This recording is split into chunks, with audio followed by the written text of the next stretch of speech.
আলহামদুলিল্লাহ সুম্মা আলহামদুলিল্লাহ আজকে ইসলামী বড় বড় দলগুলো এক মঞ্চে উপনীত হয়েছে। চরমনায়ের হুজুর সৈয়দ রেজাউল করিম সহ বাংলাদেশ জামাত ইসলামীর আমির ডাক্তার শফিকুর রহমান মামুনুল হক সহ বাংলাদেশের বড় বড় আলেম উলামা যারা রয়েছেন তারা এক মঞ্চে সমবেত হয়েছেন। তারা ঘোষণা দিয়েছেন আগামী নির্বাচনে ইসলামের পক্ষে একটি মাত্র ভোটের বাক্স থাকবে।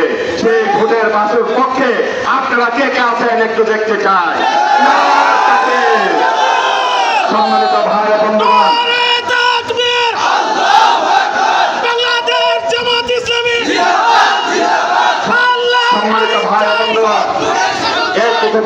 এই কথাগুলো বলার পর আগামী নির্বাচনে একটি বাক্স নিয়ে ইসলামের পক্ষে আপনাদের সামনে আসব।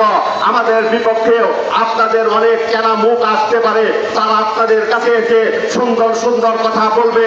আমি আপনাদের কাছে অনুরোধ করতে চাই, সেটা হলো আপনারা আর কোনো ঘুষখোরকে এই দেশের ক্ষমতার মস্তদে বসিয়েন না। যারা চাঁদাবাজি করে খেটে খাওয়া মানুষের রক্তের মাথার খায় পায়ে ফেলা ইনকাম টাকা বসে বসে এই অটোওয়ালার কাছ থেকে সিএনজিওয়ালার কাছ থেকে চাঁদা তুলে নেয়, গরু বিক্রি করতে আসেন সেইখান থেকে চাঁদা নেয়, ছাগল বিক্রি করতে আসেন সেইখান থেকে চাঁদা নেয়, জমি বিক্রি করতে যান সাবরেস্টের উপরে চাঁদা নেয়, থানাতে যান সেইখানে দালালি করে আপনার কাছ থেকে টাকা নেয়। বিচার সালিসি পাওয়ার জন্য যদিও তাদের কাছে যান সেইখানেও তারা দুই ভাগ হয়ে এই পক্ষের কাছেও টাকা খায়, ওই পক্ষের কাছেও টাকা খায়। এই সমস্ত মানুষদেরকে সমাজ থেকে সামাজিক ভাবে বয়কট করতে হবে।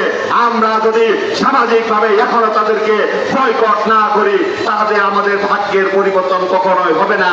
কারণ আল্লাহ রাব্বুল আলামিন নিজে বলেছেন, আল্লাহ যতক্ষণ পর্যন্ত কোন জাতির ভাগ্যের পরিবর্তন ঘটান না ততক্ষণ পর্যন্ত না মানুষের সেই জাতি তাদের নিজেদের ভাগ্যের পরিবর্তন ঘটানোর চেষ্টা করে। সুতরাং সম্মানিত ভাইরা, আমি আপনাদের কাছে অনুরোধ করতে চাই, এই ইসলামী দল আপনারা আমরা এক বাক্স নিয়ে আপনাদের কাছে আসবো। 5টি বছরের জন্য আমাদেরকে ভোট দিয়ে আমাদেরকে একটাবার পরীক্ষা নেওয়া আমাদেরকে। আমরাও যদি তাদের মতো ঘুষ খাই, আমরাও যদি তাদের মতো দুর্নীতি করি, আমরাও যদি তাদের মতো চাঁদাবাজি করি, 5 বছর পর আপনাদের কাছে আসলে আপনারা আমাদেরকে তখন জুতাপিটা করবেন। সম্মানিত ভাই বন্ধুগণ, তাই আজকের এই মঞ্চে দাঁড়িয়ে আমি আপনাদের কাছে ওয়াদা করতে চাই, বাংলাদেশ জামাত ইসলামীর পক্ষ থেকে আমি নুরুজ্জামান বাদল আমাকে দাঁড়িপাল্লা প্রতীক নিয়ে নির্বাচন করার জন্য আপনাদের কাছে ছুটে আসতে বলেছে। তারই পরিপ্রেক্ষিতে আমি আপনাদের কাছে ছুটে এসেছি। সম্মানিত ভাই ও বন্ধুগণ, আমি কোনো এমপি মন্ত্রীর সন্তান নই, আমি কোনো জমিদারের সন্তান নই, আমি আপনাদের মতো একজন কৃষকের সন্তান, একজন খেটে খাওয়া মানুষের সন্তান। শ্রীবর্তী হাই স্কুলে লেখাপড়া করেছি, শ্রীবর্তী সরকারি কলেজে লেখাপড়া করেছি, শেরপুর সরকারি কলেজে লেখাপড়া করেছি, আনন্দমোহন কলেজ থেকে এমএ পাস করেছি। এরপরে কোনো চাকরিতে না যেয়ে শ্রীবর্তী বাজারের উত্তর পাশে একটি স্কুল প্রতিষ্ঠা করার মাধ্যমে তার প্রধান শিক্ষক হিসেবে দায়িত্ব পালন করে যাচ্ছি। সম্মানিত ভাই বন্ধুগণ, আপনারা যদি আমাকে নির্বাচিত করেন তাহলে আমি আপনাদেরকে ভাঙা ঘরের চাল উঠায় যেতে পারবো না, আপনার প্রতিবেলার ভাতের চাউল আমি আপনাদেরকে কিনে দিতে পারবো না। তবে আপনাদের কাছে আমি ওয়াদা করতে পারি, যদি আপনারা আমাকে নির্বাচিত করেন তাহলে আমি কৃষকের সন্তান হিসেবে আপনাকে আমি আমার বাবার মতো শ্রদ্ধা করব।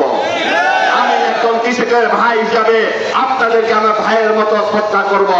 আমি আপনাদের 1টি টাকারও কখনো অপচয় করব না, 1টি টাকার ঘুষ কখনো খাবো না, খোদার কসম করে বলছি। সম্মানিত ভাই বন্ধুগণ, যারাই নির্বাচনে আসুক আপনারা সকলকে চিনেন, আমাদের খোঁজ খবর নেবেন। যদি আমার রাজনৈতিক ক্যারিয়ারে কোনো প্রকারের কোনো কলঙ্ক থাকে আমাকে ভোট দিবেন না।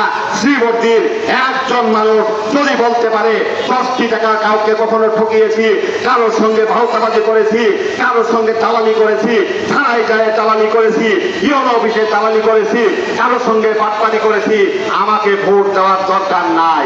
আর যদি আপনারা খোঁজখবর নিয়ে দেখেন আপনাদের ভাই হিসাবে আমাকে সহযোগিতা করবেন, সাহায্য করবেন, ইনশাআল্লাহ আমি ওয়াদা করছি আপনারা যদি আমাকে সাহায্য করে আগামী জাতীয় সংসদে পাঠাতে পারেন, আপনাদের এই সমর্থন নিয়ে, আপনাদের সমর্থনে ইসলামের পক্ষে জীবনের শেষ রক্তবিন্দু দিয়ে হলেও যুদ্ধ চালিয়ে যাব ইনশাআল্লাহ।